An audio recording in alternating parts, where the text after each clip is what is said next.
దేశ ఆర్థిక వ్యవస్థను చిన్నాభిన్నం చేయటం. ఎందుకంటే ప్రపంచంలో టాప్ 3కి వెళ్ళబోతున్నాం మనం. దాన్ని దెబ్బకొట్టాలి. ఇప్పటికే టాప్ 4లోకి వెళ్ళిపోయాం.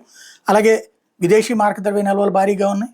అలాగే మ్యానుఫ్యాక్చరింగ్ సెక్టర్ బాగా డెవలప్ చేస్తున్నాం. ఇట్లాంటి సందర్భంలో భారత్లో ఏదో ఒక అల్లకల్లోలం సృష్టిస్తే భారత్ యుద్ధానికి వెళ్తే తద్వారా తన దగ్గరికే సచ్చినట్టు ప్రపంచం అంతా ఉంటుందన్న ఉద్దేశంతో చైనా ప్రోత్సాహంతో పాకిస్తాన్ సైనిక అధికారి చేసినటువంటి వ్యవహారమే ఈ గొడవ అంతా కూడా. ఇవన్నిటి మధ్యన మనకి బంగారం నిల్వల్లో అద్భుతంగా ఉంది. విదేశీ మారకద్రవ్యం అద్భుతంగా ఉంది. అలాగే మన ఎగుమతులు చూసుకుంటే $824.9 బిలియన్ ఉంది 2024లో. ఇది హయ్యెస్ట్గా కనబడుతుంది ఇంతవరకు భారతదేశ చరిత్రలో. కాబట్టి క్రమంగా మనం ఎదుగుతున్న క్రమంలో దెబ్బతీసేందుకోసం అయితే మనల్ని ఆ ట్రాప్లోకి అయితే లాగారు. తప్పదు మరి మనమైతే పరిష్కారం ఏం చేయాలన్నది.